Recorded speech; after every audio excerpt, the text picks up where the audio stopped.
Okay, guys, here we are. And so this is installment number 2 of our review videos for the IB Paper 2 exam.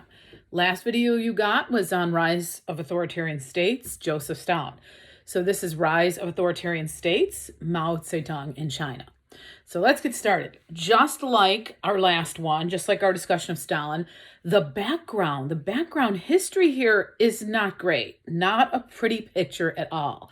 So the China that Mao Zedong grows up in is going to be a little dicey. So let's talk about that background. First of all, we have a dynasty. It's actually the last dynasty of China ever because it will be overthrown in 1911 by Sun Yat-sen when he holds his Chinese Revolution and creates a republic. So we know we have the Manchu or Qing dynasty. Same name. You can call it Manchu, you can call it Qing. This is the last dynasty of China. It became very ineffective at the end. This is a dynasty that is corrupt, that has a lavish court, money being spent on the dynasty, not necessarily the people. Major problems that they can't deal with. There are foreigners in China. We know imperialism. We know about this carving of China into spheres of influence by foreign powers.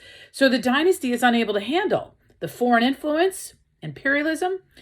They're unable to handle peasant rebellions and breakdowns in their society with infrastructure. They're not repairing roads. They're not repairing bridges. Things are beginning to break down in China. The peasant rebellions I mentioned. We have peasants unhappy with what is happening. And the first one is more a rebellion sort of against the conditions and the Manchus, and that was the Taiping Rebellion in the 1890s. In 1900, you have a second rebellion. This one is more against there being foreigners in China and the dynasty not controlling that situation. And that's called the Boxer Rebellion. So this dynasty is dealing with rebellions, peasant rebellions, problems in the infrastructure, invaders through imperialism, and of course, the worst situation when the British brought opium into China and dumped opium onto the Chinese economy. So the Chinese silver is flowing out to the British and opium is flowing in. And the British were growing their opium in their other colony, India, and then dumping it onto the Chinese economy. And it's a mess because the dynasty cannot clean it up. There's people smoking in opium dens, which became popular, people drug addicted laying out in the streets, and this is not a productive China. So we also know that the Chinese were forced to sign a series of treaties called the Unequal Treaties, and so that made things even rougher and harder because they lost territory and lost rights to the British in the Unequal Treaties. So that's kind of the background of how bad things are as Mao Zedong grows up. So he's seeing a China that is defeated by the West and he's angry. So clearly as he gets older and eventually joins the Communist Party, he's in on the ground floor of the formation of the Communist Party in China. And as he sees what's happening in the Soviet Union, I think Mao's going to have some ideas about how China could change. So we know our background is not a pretty picture. In 1911, a nationalist leader, actually he's the leader of the Nationalist Party, or what's called the Kuomintang. The Nationalist Party also has the Chinese name Kuomintang. Some people say KMT or GMD as the abbreviation. It's all the same thing. And I'm just going to write these out for you here and hold that up, and hopefully that does come out straight and not backwards. So your nationalist party is the Kuomintang, GMD, KMT, or just simply, if it's easier, call them the nationalists. So Sun Yat-sen is the first nationalist leader. The next big nationalist leader is going to be Chiang Kai-shek. Chiang Kai-shek, as they say. We'll just call him Chiang. Remember, we did this in class. If you guys can remember the names, Sun, Jiang, Mao, Dang, in that order, Sun, Jiang, Mao, Dang. Sun, Jiang, Mao, Dang. Sing it. Make a song for yourself and sing it. You will then know the names, even without the full name and the spelling. It's okay. If in an IB essay on your paper, you write Sun or Jiang or Mao or Dang, the IB readers know exactly who you're talking about. So Sun Yat-sen first, Chiang Kai-shek second, big leader of the Nationalist Party. Of course, Mao Zedong is our leader of the Communist Party. And there's going to be a battle back and forth between these two parties. In any event, the first nationalist big leader, Sun Yat-sen, who was Western educated and had a medical degree from the United States, went back to China, got upset with the conditions, has the 1911 revolution, and overthrows the dynasty. This is the end of the Manchu dynasty, and now we have a republic in China.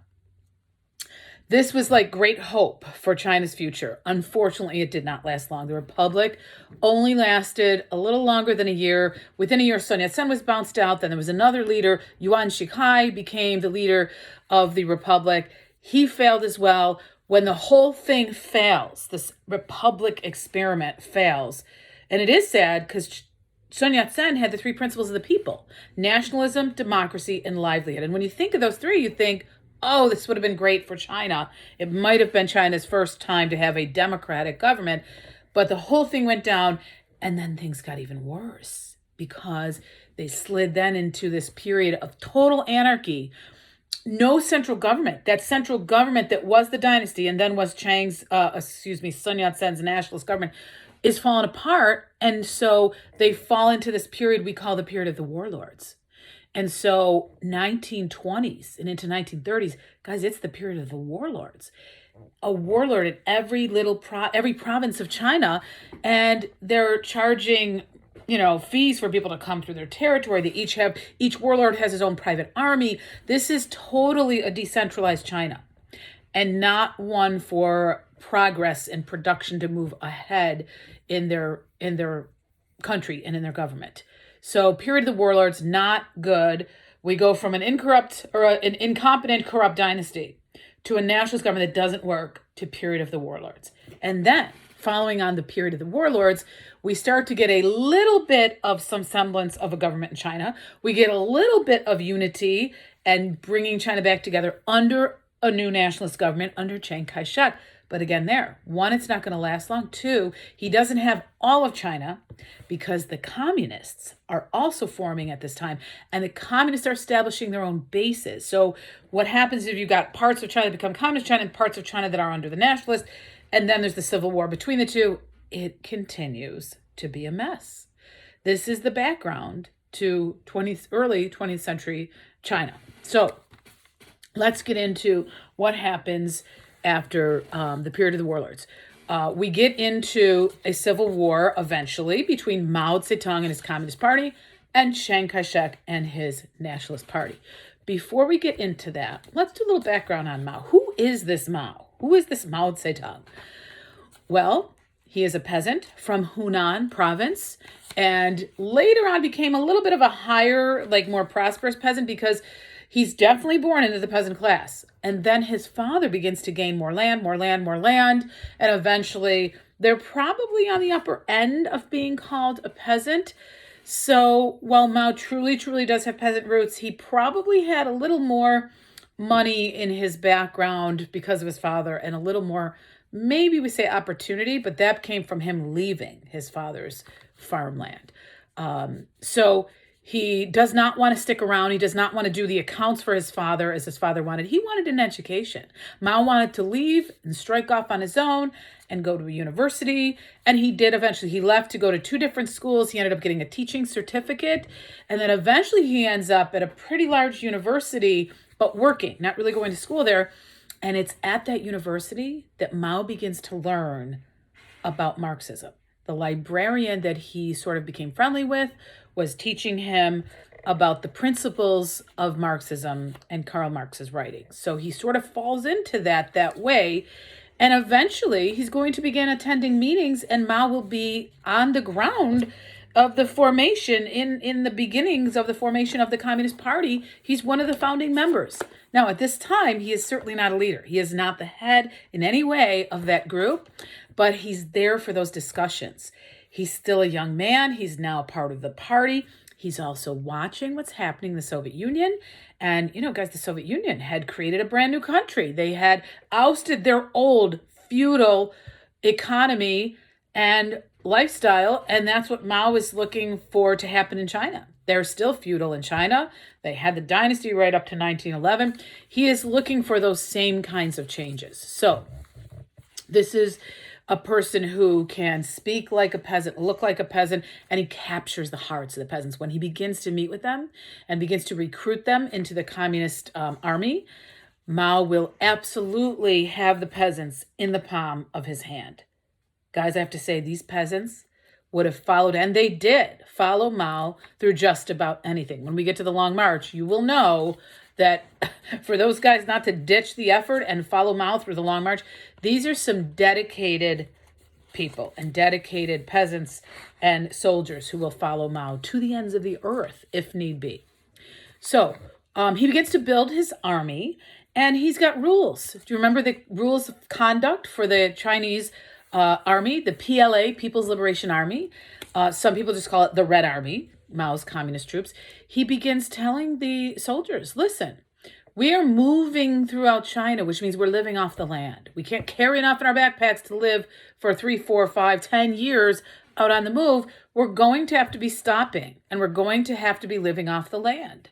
And so when you stop at some people's farms and you take from the land and you eat off of their farm, or you stay in their barn overnight to sleep, that means you owe a debt to those people. They are our people. These are the Chinese peasants, and you are too. So you will stay and you will work off what you ate or what you did there. You will help them. If you need to help them repair parts of their farm or their house, you do so.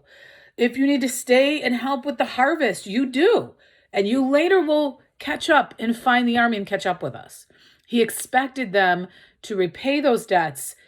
And when that happened and soldiers did it, a respect began to grow between Mao's army and the peasants of communist China, or the peasants of China. Because when they saw Chiang Kai-shek's armies coming through, they didn't have the same feeling towards those men as they did when they saw Mao's army. When they saw Mao's men, they said, this is us. These people are peasants. These people are us. They are here to take care of us. They care about us. And they did not get that feeling from Chiang Kai-shek's army.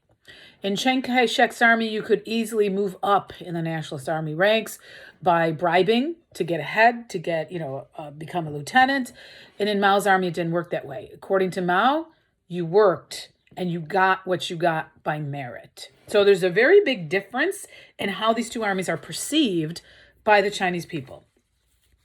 All right, so we know that we have his background as a peasant. We have him building his communist army, and he's got his rules of conduct to absolutely instill in his people that if you're a Chinese peasant in the army, you are a person of you follow a moral code, and you're an ethical person.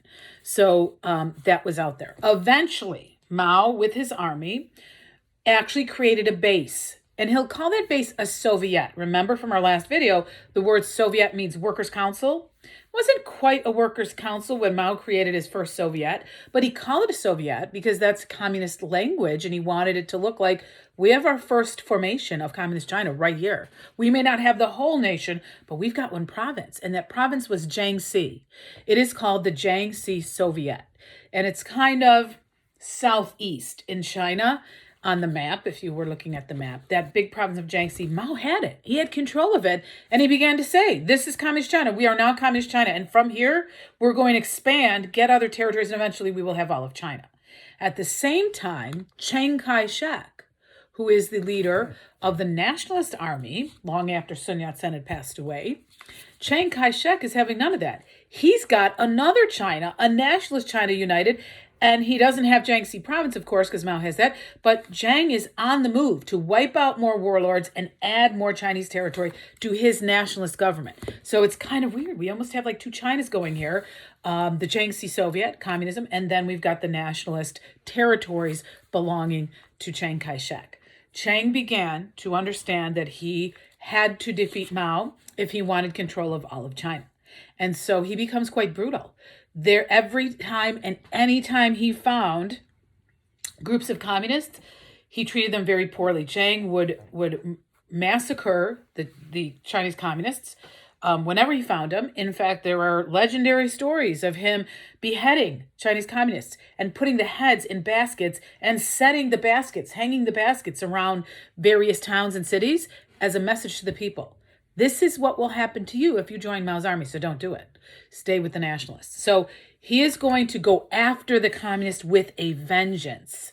Now, we have our most famous, one of the most famous pieces of Rise to Power. At this point, we are literally off of background, and we are looking at Rise to Power for Mao Zedong, if we're looking at our mini units.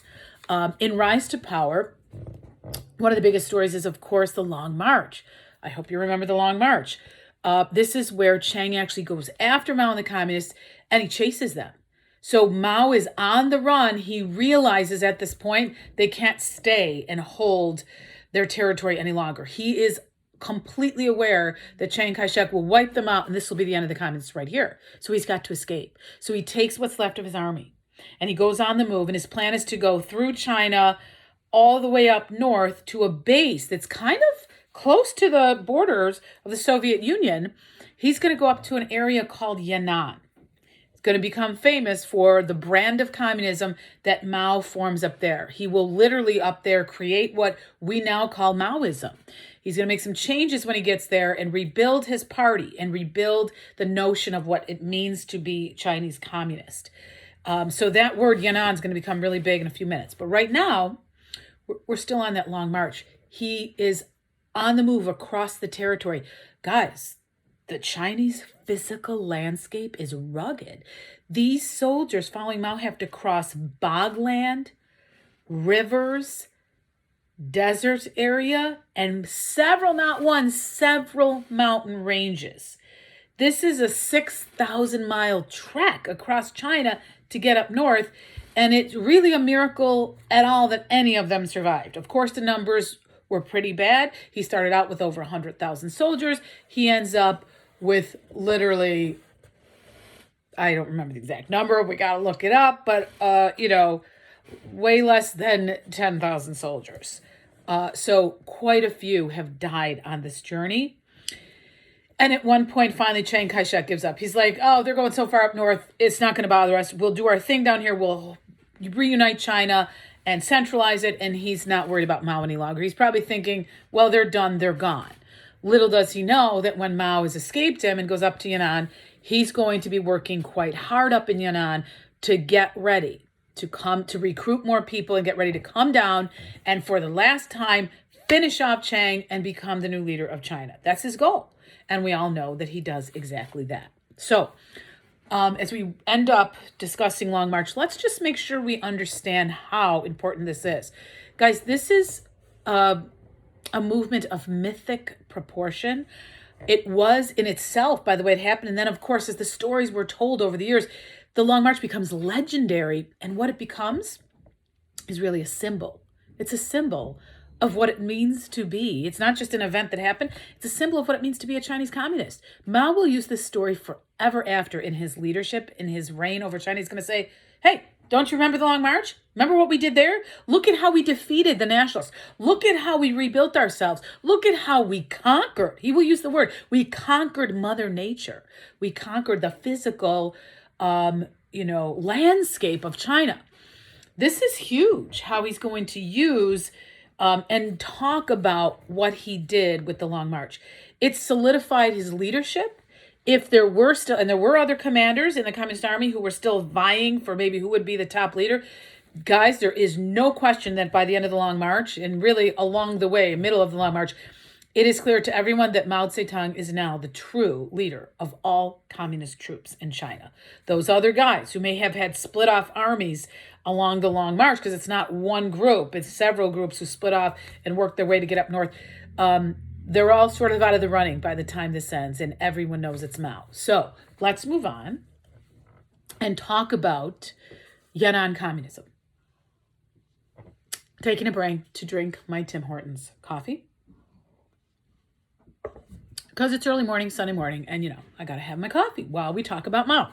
So I wish you guys were here. I hate doing a video because I like I love the interaction. I wish that you guys were here so I could talk to you and ask you questions. But this is the best way to do it for this year. And of course, you can replay it. It's not like you went to one review class. You can watch this several times before Tuesday afternoon when we are writing paper 2. All right, here we go. Yan'an Communism. Yan'an is that city up north. This is where he will rebrand himself and rebrand communism. He's going to teach the peasants up here. He is going to model good behavior. He is going to use parables and lessons to teach them.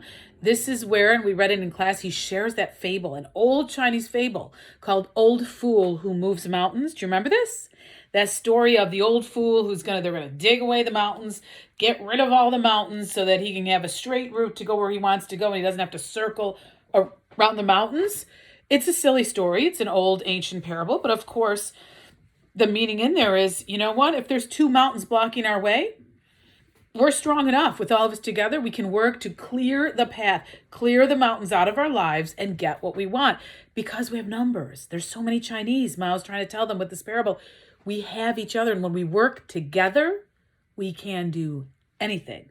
There's some other messages in that parable, like that sometimes the old wise people who you think know the best sometimes don't. This is showing Mao's distrust of intellectuals, educated people, Western educated people. He is trying to say, what we used to think were experts are not so much experts. He's trying to put trust in the peasants and say, you guys are the experts. You can do this. You can do land reform and you can build our new nation.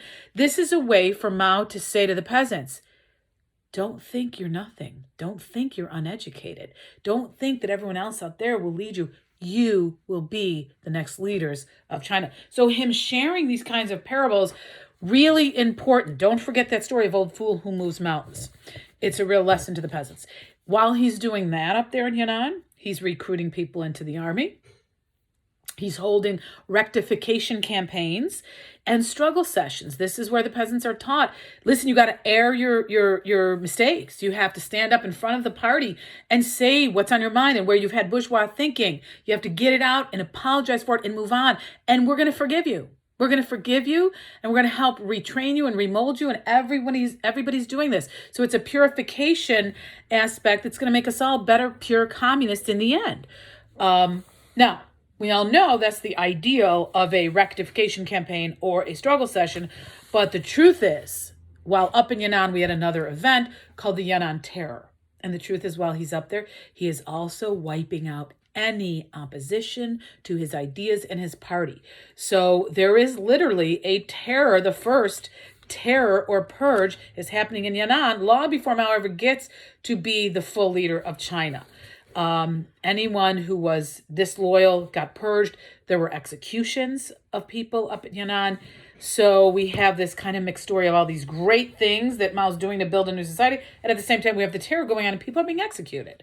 So very much seeing the early signs here at Yan'an of the authoritarian leader and dictator that Mao will become.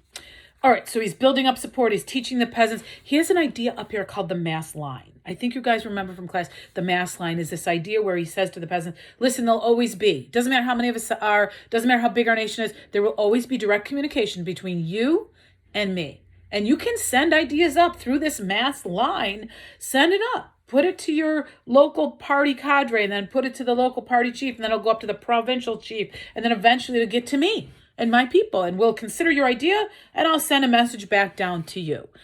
Of course, all of us know that seems pretty simplistic and idealistic and a little crazy, but the peasants, even if they understood it wasn't quite going to work that way, they appreciated Mao's effort. They appreciated the fact that this is the first government ever, or first group fighting to be the government, who's ever actually said to the peasants, you matter.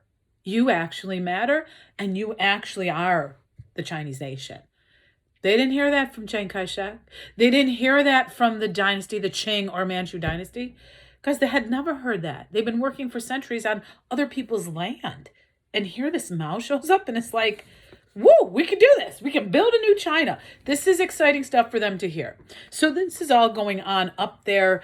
Now, why was Mao successful in Yan'an and why eventually was he successful in the civil war against Chiang? It's the numbers on his side. It's his determination. It's his philosophy, and big time, it's his military leadership, because he will, when he comes down, use pretty good strategic planning and military leadership to wipe out the nationalist armies. Now, How do we know so much about what happened on the Long March? And how do we know like a little bit about Yan'an communism? Because, in Yan'an, it was closed door. He didn't want anyone in, no one leaving. He didn't want reporters, Western press, nobody to see what was happening in Yan'an. He wanted to build it with the Chinese people, and he wanted it to be special.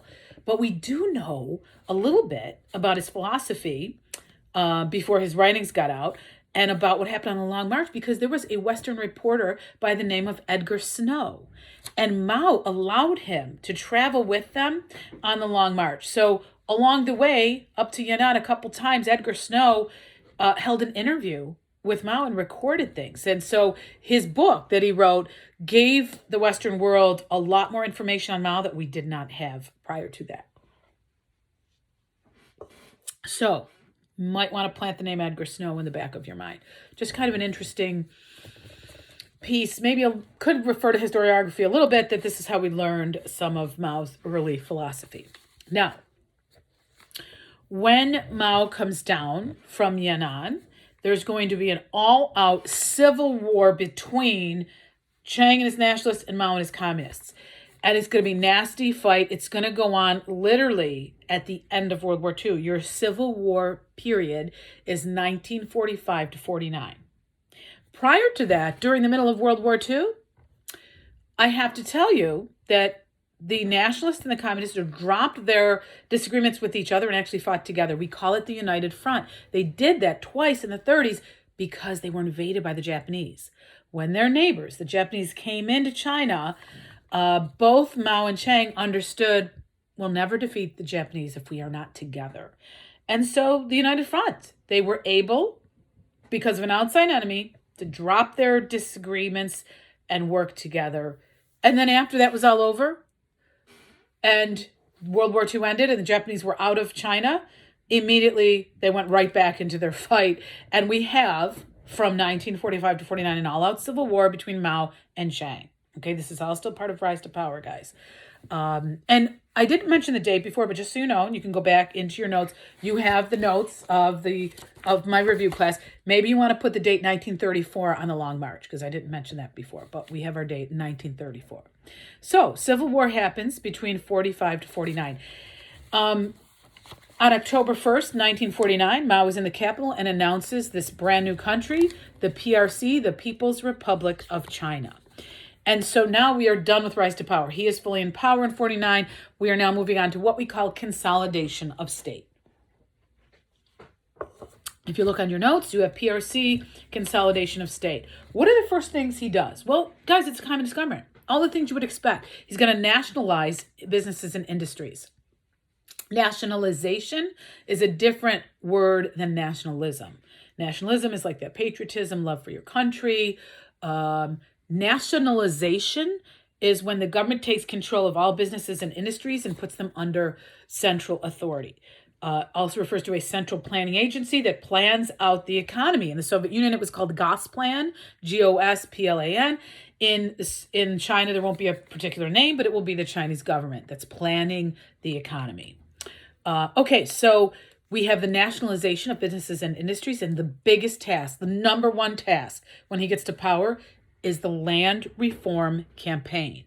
And it gets nasty, folks. In the first year of Mao's rule, by the end of 1950, over 1 million landlords will be dead. Over 1 million landlords killed in the land reform campaign. Mao unleashes the peasants out into the countryside to go out and reform the land and take what he believes is theirs and deal with the fact that there are landlords who've owned and controlled so much land and forced the Chinese peasants to work for them for so many years. In the land reform campaign, things get crazy, things get chaotic, the countryside is a mess, and there's a formation of these things called peasant associations. Guys, the peasant associations become super, super powerful. They almost become like the new government of China.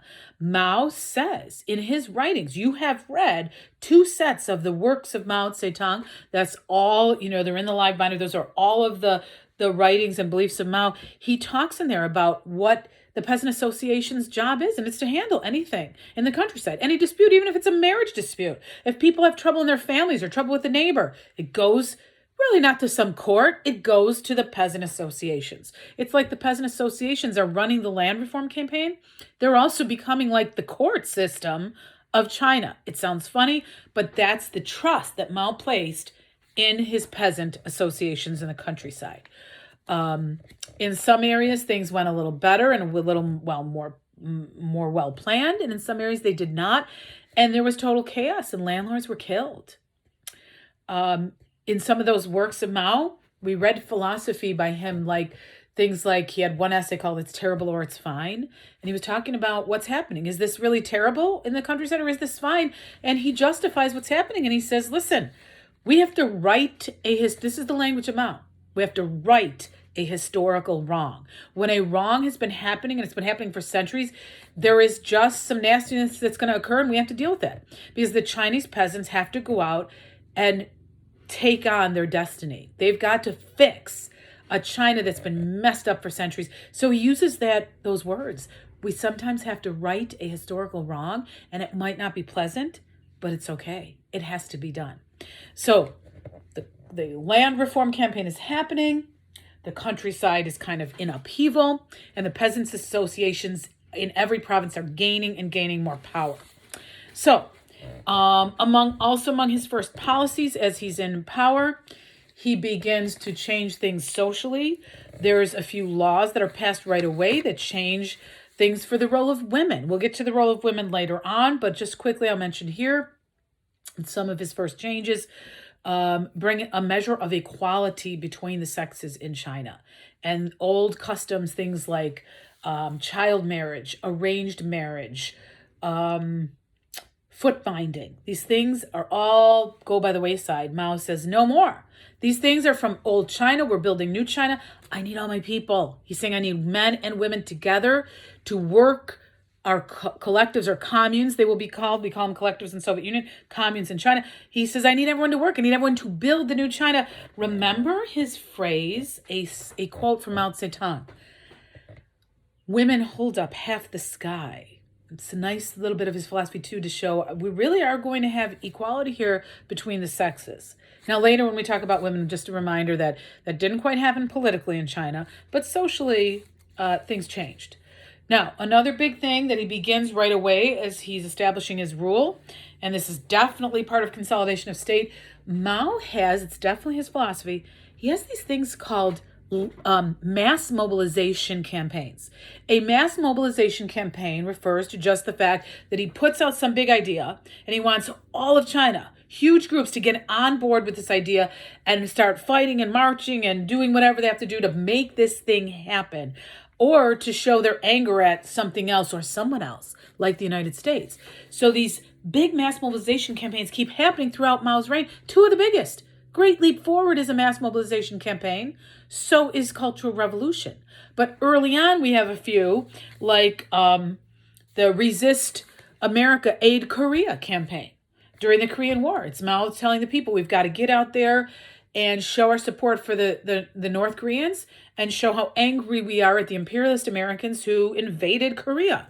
So he's got one of those going on. He's got other ones like the 3 Antis campaign, the 5 Antis campaign, where he's asking the Chinese people to fight the 3 things or the 5 things, 3 or 5, let's count them right, 3 or 5 things that he wants them to fight, like corruption, embezzlement, drug trafficking. He names very specific things and says we're all going to be in this campaign to stamp these out and make a better China.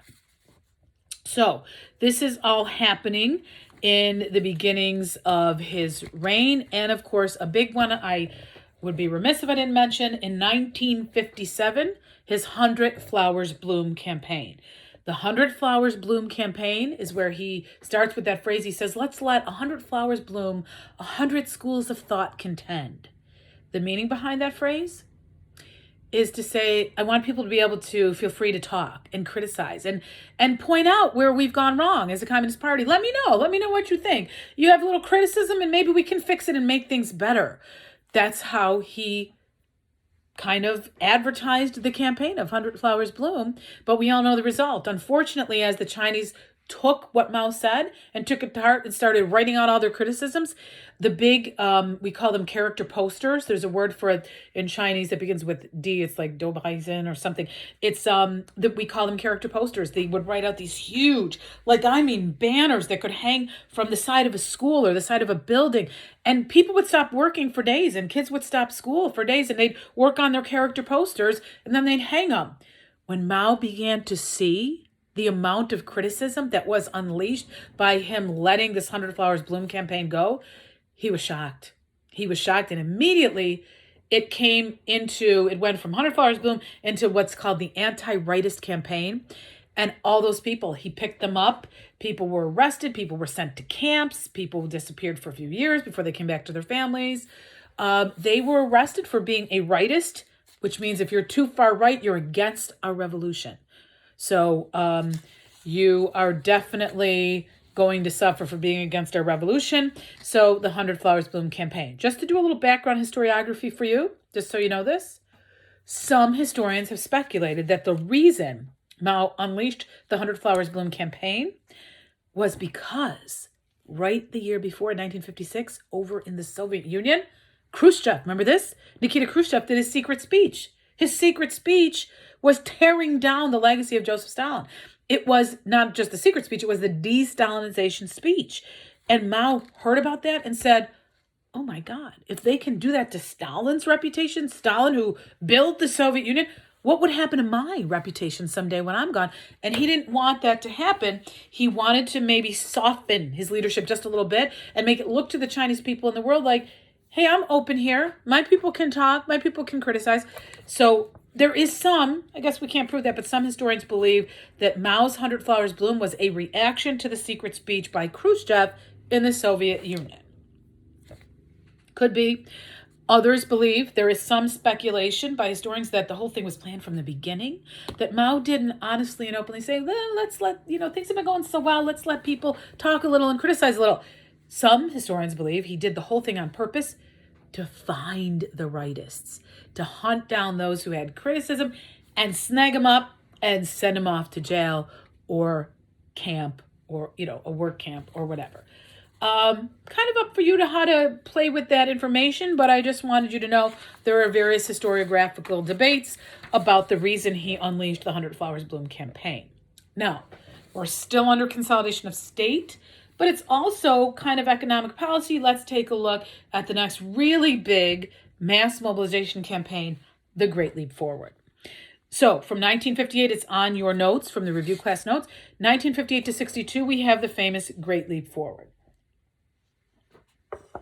This is a mass mobilization campaign about the power that the people have, the power of the people over Mother Nature, the power of the people over technology. He literally says to the Chinese, it is time. It is time for us to stand up on two legs and walk. That is Mao's phrase. China will stand up on two legs and walk, meaning we're not going to rely on the Soviet Union anymore. Up to this point, they've been relying on scientific aid from the Soviets, money from the Soviets, and technical advisors who come into China and help them get on their feet.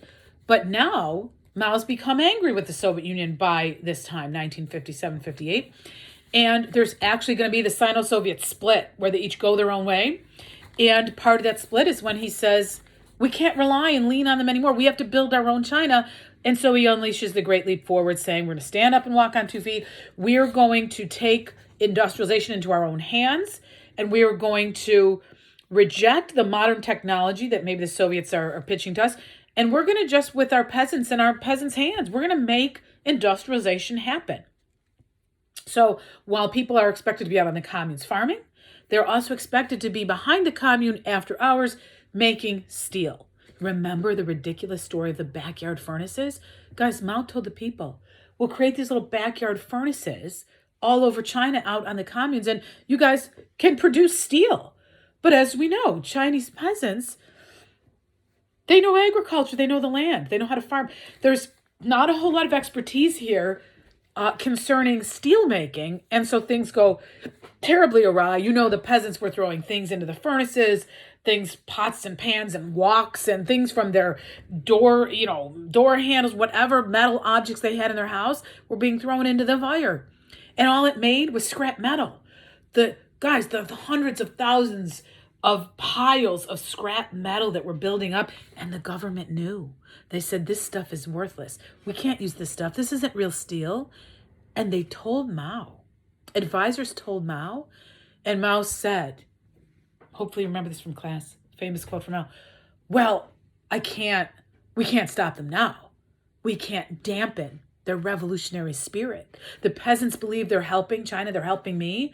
I don't want to dampen their revolutionary spirit. So this was allowed to go for a little while longer, all the while producing scrap metal and causing environmental damage to China. Guys, how do you fuel those blast furnaces? They needed wood to fire it up. They were deforesting their own country. They were cutting down trees all over. This whole big affair becomes one of the worst disasters. It's a human and economic and environmental disaster for the Chinese nation. And Mao will pay a price for this great leap forward. The biggest thing we want to talk about is the famine that came on the heels of the great leap forward. The communes weren't working. There was no food. What food was produced, the Chinese government confiscated. At the whole time this is going on, China's still exporting grain to other areas of the world, which is a terrible tragedy when your own people are starving, that you would export grain to another country, right? Well, this is a massive famine. This is absolutely to date still the largest, the greatest famine to ever happen in world history. And we have some historiographical debate about numbers. Frank Decatur, I hope you remember his name. This is a big name for Chinese historiography. Frank Decatur wrote a book, Mao's Great Famine, and he moved the numbers up from what historians believed had happened, and he claimed that possibly up to 40 million deaths occurred from the famine. Several years after Decatur's book, another Chinese historian, last name of Jishang, his name is Yang Jishang, wrote a book called Tombstone.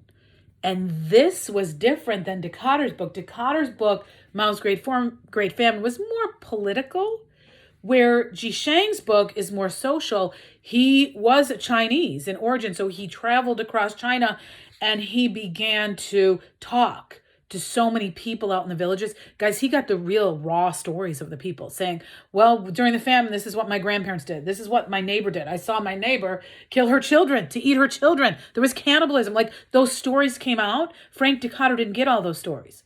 Jishang talked in Chinese to the Chinese people and learned when they said, oh, my grandmother did this, my grandfather did this, here's how many people in my family died, this is what my parents told me happened, and I was just a kid, but this is what I learned from them. He got all of those horrible stories, and he is quoting in his book that he thinks up to 60 million deaths occurred in the famine on the heels of the Great Leap Forward. So this is quite a mess. A conference happens, a political conference called the Luchon Conference or Luchon Plenum, Plenum, same kind of idea as a conference.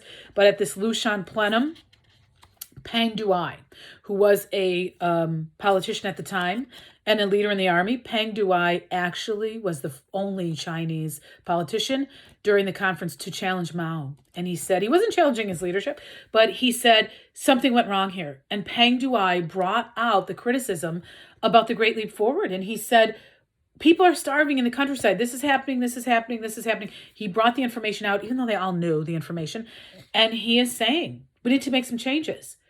Peng Duai was smart. He didn't directly say, Mao, this is your fault. Mao, you did this. He didn't criticize him that way. He was diplomatic about it. And he blamed it on all of them. He said, we as the Chinese leadership, this is what we have done. We need to fix it. Mao wasn't having any of that. And Peng Duai was sacked. Unlike under the Stalinist regime, luckily for him, he wasn't assassinated. He wasn't killed by Mao's government. But he was stripped of all titles, removed from Chinese government, and he was sent down. The sending down, he ended up in jail for a little while. He, like later Deng Xiaoping, will be sent down. That sending down policy is Mao believes, you're not working well here anymore and your mind's been corrupted. We need to send you down to a farm in the south. You need to work get your hands dirty. You need to work alongside Chinese peasants and reform yourself in your mind and become a better a better communist. And then maybe later you can come back to the capital. But right now, you need to spend 5 or 7 years down working on the land with the peasants because you clearly have lost your way. That's how he thought about it. So we know that the Luchon Conference happened. The information came out about what was happening. Guys, Mao literally gets pushed. He doesn't get sacked out of the government. He gets pushed to the background, and Liu Shaoqi and Deng Xiaoping are brought to the forefront to fix the economy, to try to start putting things back together. Deng Xiaoping is a brilliant economic mind, and at this time, he's going to help the Chinese nation get back on its feet. Mao is pushed to the background in terms of leadership, but he still will retain his title, Chairman Mao. He's still always chairman of the party, but he's removed from direct decision-making in the government. Now, we all know that as Deng Xiaoping and Liu Shaoqi are trying to restore food supplies and fix what's happening in the communes, Mao's hanging in the background. Guys, if you know Mao at all at this point, you know that's not going to last for long. He's not going to hang in the background when this is his China. He knows he built the nation. He's the father of Chinese communism there. He wants back in. He wants to come back from waiting in the wings. And so he devises a plan that we call the Cultural Revolution. So Great Leap Forward 50s, Cultural Revolution 60s. It goes from 1966 to 1976. And what happens here is basically, from what I just said, you can kind of gather this is a power struggle. He's going to create this big mass movement again called the Cultural Revolution because he believes he can get the people on his side. And if the people rally to this thing and do this big cultural revolution, they will be in support of Mao again, and it's going to raise him right back up to his leadership position that he had. That's what he thinks, okay? Now, there are other reasons given for it. Some historians just say that's what it was. This was a power struggle, and that's all the Cultural Revolution was. Some people, if they study Mao's philosophy from early on, do believe that some of what he was pitching as the reason for the Cultural Revolution was honest, was his honest belief that these things needed to happen. Here's what he said. He said, our young people haven't experienced revolution. We're generations away from the Chinese Revolution, the Chinese Civil War. The kids today, Mao was saying, they weren't on the Long March. They didn't fight Chiang Kai-shek's nationalist troops. These kids went soft. They're not true revolutionaries. They don't know what it means. They need a revolution in their lives to get it, to get what we older adults know. So he unleashes this to, one, we know power struggle. Two, we know he might believe that Chinese students and young people need something to gravitate toward to make themselves back into real, true communists. He begins to say too many people in this country have gone bourgeois. They have capitalist thinking and bourgeois thoughts, and we got to wipe that out. So when he unleashes the Cultural Revolution, he's saying to the students, it's your job now. You're going to be the revolutionaries. And he creates a massive, a little army of these kids called the Red Guard. The Little Red Guards was what they were called. Or, excuse me, the Red Guards. The word little comes in because of their book. A book was produced called The Little Red Book with all of the sayings, all of the quotes of Mao. And if you were a kid, you needed to have that with you at all times. You had that in your back pocket. If you couldn't produce your Little Red Book and be able to say Mao's phrases from memory, if you weren't studying that Little Red Book, you looked very disloyal. You looked bourgeois. You looked against the Cultural Revolution. So, guys, he unleashes this big thing, and he really believes it's going to bring him back on top of things politically. He's going after really the superstructure of society. In society, you have a substructure and a superstructure. Substructure is it's how the economy works. It's like supply and demand, interactions of workers and bosses. The substructure is the actual things that make the society work, the economy work. The superstructure is up above on top of that. And the superstructure is really your cultural aspects of your society. It's the culture, the language, the beliefs. And so Mao's going after their culture and their minds. So it's a revolution, this Cultural Revolution, a revolution in the superstructure, not the substructure. I guess the Great Leap Forward would be a revolution in the substructure, but the Cultural Revolution is superstructure. He wants to get rid of bourgeois habits, foreign items, and capitalist thinking. Remember the Four Olds? We read Zhili Zhang's piece called The Four Olds. He wants to go after the Four Olds and get rid of those things, old customs, superstitions, habits. He says we need to remold our minds and be good Chinese capitalists. So there was some lingo that was used at the time, like down with the capitalist roaders, down with the running dogs of imperialism. This is all language from the Cultural Revolution. A person who becomes powerful here more than Mao, well, maybe not more than Mao, but along with Mao regaining his reputation, is his wife. Cheng Xing, Mao's wife, is placed in charge of all culture during the Cultural Revolution. Mao said, hey, you were an actress. You've got experience here. I'm going to make you in charge of all culture and the approving of all culture during this revolution. She has 3 people beside her, and together they became called the Gang of Four. Guys, at the end of this, the Gang of Four is so powerful that at Mao's death, Cheng Xing, his wife, thinks, I'm going to be the next leader of China. Clearly, I am Mao's wife. I and my Gang of Four will take over and be the next government of China. That did not happen because there was a power struggle at Mao's death, and Deng Xiaoping and some of the other leaders were having none of the Gang of Four and none of Cheng Xing. They knew that it would just be a continuation, probably, of Mao's policies. So she got defeated and sent to jail. The Gang of Four was picked up after Mao's death. During the power struggle, they were picked up and sent to jail. And that was kind of the end of Mao's wife. So we have the red guards going out. We have the little red book. We have some phrases from Mao. One of the biggest that I think really makes you understand, just this sentence from Mao, just this quote makes you kind of get what the Cultural Revolution is all about. He said, it's better to be read than to be expert. Do you remember that? Better to be read than to be expert. And by read, he means not well read like your face in a book. He means read, the color red, communism. Better to be loyal communism than to be expert and Western trained and Western educated. We don't need those people. We need just good peasants who know what to do, right? So that's kind of I think, a nice show or telling of what Mao was all about in the Cultural Revolution. They're attacking the Four O's, thoughts, habits, customs, culture. Liu Shaoqi and Deng Xiaoping get in trouble right here because remember, they were brought in to fix things in the economy after the Great Leap Forward. Well, here Mao's like, done with you two, and Liu Shaoqi and Deng Xiaoping get sent down. Later, of course, we know Deng will resurface in the capital at Mao's death, and eventually he'll become the next leader of China and change it drastically. Change it and kind of fix the mistakes that Mao made. It has been described, the entire Cultural Revolution, and one historian described it as an orgy of killing and destruction. Guys, it gets so bad at the end that even Mao knows it needs to stop. It needs to be put down. And Mao has the PLA, the army, come in and put down this Cultural Revolution. You'll notice on your notes that I put in the word for prison camp. We use the word gulag for Soviet Union.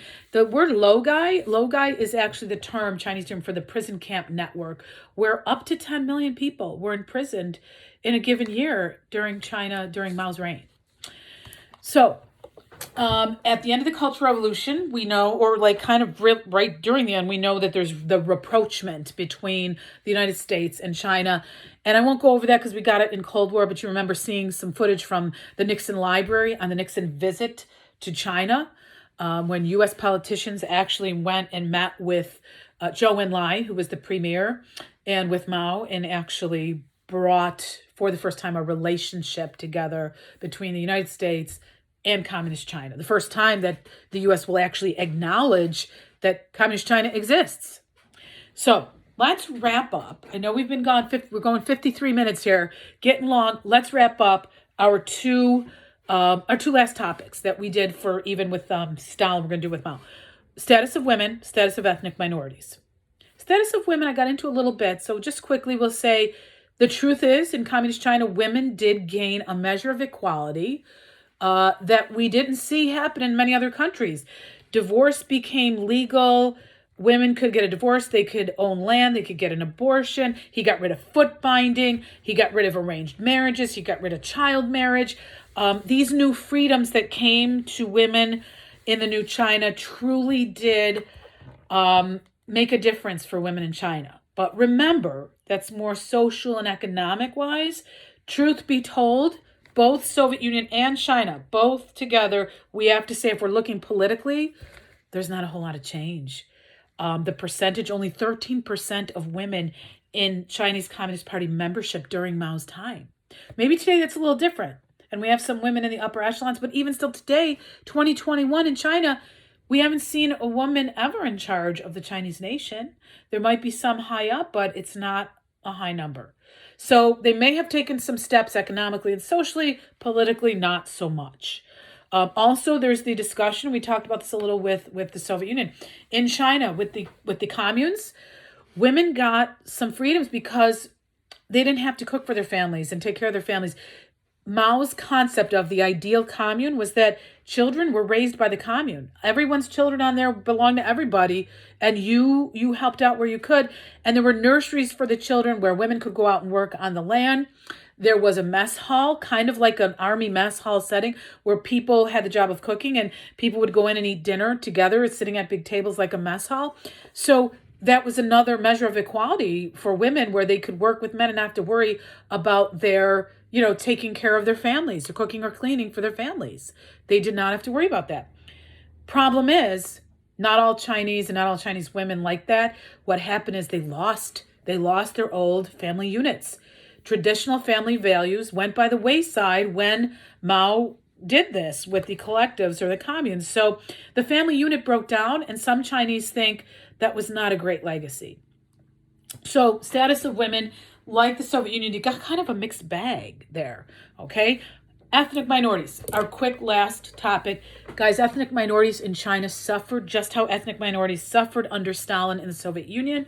There were many different minorities. If you weren't Han Chinese, you weren't in the majority, and you faced being watched by various groups, were watched by the Chinese government.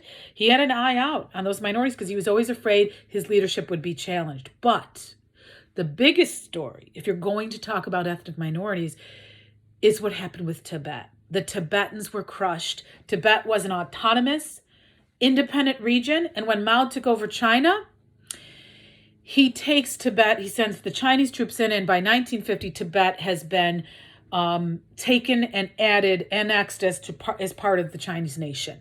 And unfortunately, Tibetan people suffered and were imprisoned and lost rights, and Tibetan Buddhist monks were killed. Some of them were executed.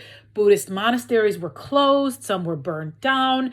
Tibet, if you know the background of Tibet, it is the spiritual home of Buddhism, of Tibetan Buddhism all over the world. People looked to the Dalai Lama, who is was the head of Tibet, the political leader of Tibet, and the spiritual leader of Tibetan Buddhism. So it's a theocracy. When you have a pairing, the same leaders in charge of politics and religion, what you get is a theocracy, and that is what Tibet was. But when Mao came in, the Dalai Lama, who was a young man at the time, had to flee.